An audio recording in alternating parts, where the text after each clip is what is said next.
ആ ഈ ദുരന്തത്തിൽപ്പെട്ടിട്ട് ജീവനും കൊണ്ട് ഓടി കഴിച്ചിലായ ആൾക്കാരാണ് ഞങ്ങൾ എല്ലാവരും എന്ന് പറഞ്ഞാൽ ഇപ്പോഴും ഇവിടെ ഉള്ളവരിൽ 90% ആൾക്കാരും മാനസികമായിട്ടും ശാരീരികമായിട്ടും തളർന്നു ഇതിന്റെ ഭയം കൊണ്ട്.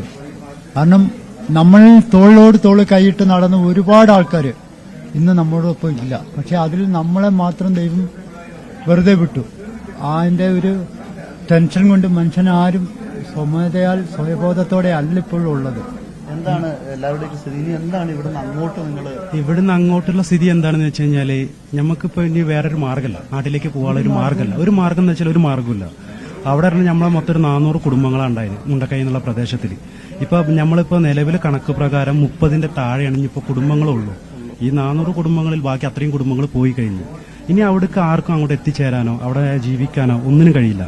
ഇനി ആകെയുള്ള പ്രതീക്ഷ എന്താ വെച്ച് കഴിഞ്ഞാൽ ഇപ്പോൾ ഗവൺമെന്റിന്റെ ഒരു പ്രതീക്ഷയാണ്. ഇപ്പൊ അവര് നമുക്ക് ഇവിടെ തങ്ങാൻ ക്യാമ്പായിട്ട് നമുക്ക് ഇവിടെ തന്നിട്ടുണ്ട്. അവർക്ക് ശാശ്വതമായിട്ട് മിനിമം ഒരു 10 ദിവസം അല്ലെങ്കിൽ 15 ദിവസം അത്രേ അവർക്ക് നമുക്ക് നോക്കാൻ കഴിയും. അത് കഴിഞ്ഞിട്ട് അവർ എന്ത് ചെയ്യുമോ, ഞങ്ങൾക്ക് എവിടേക്ക് പോകുമോ എന്നറിയില്ല. തൽക്കാലം ഇപ്പോൾ അവർ വാടക വീട് സംഘടിപ്പിച്ച് തരികയാണെങ്കിലും അതിന്റെ വാടക കൊടുക്കാൻ അവർ സംതൃപ്തരാകണം. അങ്ങനെ ആകണം, അവർ തയ്യാറാകുകയാണെങ്കിൽ. കാരണം വെച്ചാൽ എല്ലാം പോയിട്ടാണ് എല്ലാവരും ഇവിടെ വന്നിട്ടുള്ളത്. ഒരാളും ഇട്ട ഡ്രസ്സോടെയാണ് എല്ലാവരും വന്നിട്ടുള്ളത്. അല്ലാതെ ആർക്കും ഒരു കാര്യങ്ങളോ ഒന്നുമില്ല.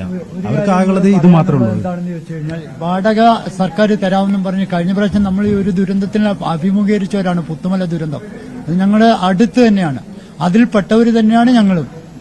ആ ദുരന്തത്തിൽ സർക്കാർ തന്നെ നമ്മൾ ക്യാമ്പിൽ കടന്ന് ഒരുപാട് ആൾക്കാരെ വാടക കൊടുക്കാമെന്നും പറഞ്ഞ് സർക്കാർ പുറത്തിറക്കി. സ്കൂളുകളാകുമ്പോൾ നമുക്ക് പുറത്തിറങ്ങിയേ പറ്റുള്ളൂ, കുട്ടികളുടെ ഭാവി നമ്മൾ നോക്കണമല്ലോ.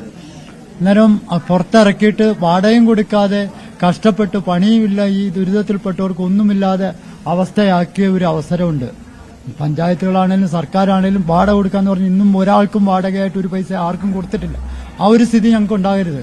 കാരണം നാളെ ഞങ്ങൾ ആരോട് കൈനീട്ടാൻ പറ്റുമെന്ന് അറിയില്ല. ഞങ്ങളെല്ലാവരും ഒരുപോലെയാണ്. കാരണം എന്താ വെച്ച് കഴിഞ്ഞാൽ എല്ലാവരും ഇപ്പോ ഒരു കൈകളിൽ ആർക്കും ഒന്നുമില്ല. അവരിട്ട ഡ്രസ്സോടാണല്ലോ വന്നത്. പെട്ടെന്നൊരു സുപ്രഭാതത്തിൽ ഇവിടുന്ന് ഇറങ്ങി പോകാൻ എന്തായാലും പറയും. ഇറങ്ങി പോകാൻ വെച്ചാൽ അവർക്ക് സംരക്ഷിക്കുന്ന ഒരു പരിധിയുണ്ട്. 10-15 ദിവസം കഴിഞ്ഞ് നമ്മളെ ഇറക്കി വിട്ട് കഴിഞ്ഞാൽ നമുക്ക് പോകാനൊരു സ്ഥലം വേണം. അപ്പൊ അവിടേക്ക് പോകുകയാണെങ്കിൽ തന്നെ അവർ വാടക റെഡിയാക്കി തരികയാണെങ്കിൽ തന്നെ അതിന്റെ വാടക കാര്യങ്ങൾ നമ്മൾ എല്ലാവരും ഇനി 1 മുതൽ തുടങ്ങണം. ഇപ്പോൾ നോർമലി എല്ലാവരും പോയി കിടക്കുമ്പോൾ നമുക്ക് എല്ലാവരും 1 മുതൽ നിന്നാണ് തുടങ്ങേണ്ടത്. ആ 1 മുതൽ തുടങ്ങുമ്പോൾ നമുക്ക് കൈകളിൽ നമുക്ക് സമ്പാദ്യമായിട്ടോ ഒന്നുമില്ലാത്ത ആൾക്കാരാണ് വാടക കൊടുക്കാൻ. അപ്പൊ അതിനുള്ള ഗവൺമെന്റ് എന്തെങ്കിലും സംവിധാനം ചെയ്തു കയറുകയാണെങ്കിൽ നമുക്ക് അത്രയും നല്ലതാണ്.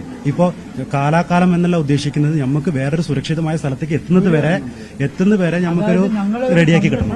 സ്ഥിരമായിട്ടുള്ളൊരു സംരക്ഷണത്തിന് ആക്കുന്നടം വരെയുള്ള വാടക, അതായത് സർക്കാരിന്റെ ഇതിലാണ് ഞങ്ങളെ സംരക്ഷിക്കേണ്ടത്. ഇനി ഞങ്ങൾക്കൊന്നുമില്ല, ഞങ്ങളുടെ ആ പ്രദേശത്തേക്ക് ഞങ്ങൾക്ക് ആർക്കും ഒന്നും പോകാനോ പറ്റൂല.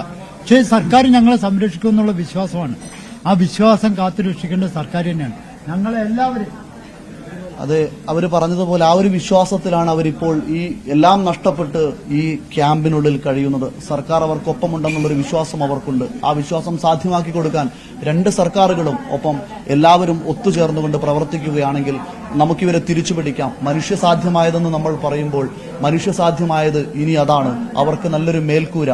അവരിപ്പോൾ പറയുന്ന പോലെ തന്നെ ഈ ക്യാമ്പിനുള്ളിൽ നിന്നും പുറത്തേക്ക് ഇറങ്ങുമ്പോൾ ഏറ്റവും പ്രധാനപ്പെട്ടത് കഴിഞ്ഞ ദിവസങ്ങളിലൊക്കെ സൂചിപ്പിക്കപ്പെട്ടതുപോലെ ഓരോരുത്തർക്കും സ്വന്തമായി ഒരു താൽക്കാലിക വാടക വീട്ടിലേക്ക് മാറാനുള്ള ഒരു സംവിധാനം, അതിനുശേഷം അവർക്ക് അടച്ചുറപ്പുള്ള ഒരു മേൽക്കൂര. സ്റ്റീഫൻ പറഞ്ഞതും എല്ലാവരും പറഞ്ഞതും അതുതന്നെയാണ്. അതിന് കേരളം ഒന്നിച്ച് കൈകോർത്ത് നിന്നാൽ സാധ്യമാകുമെന്ന കാര്യത്തിൽ സംശയമില്ല.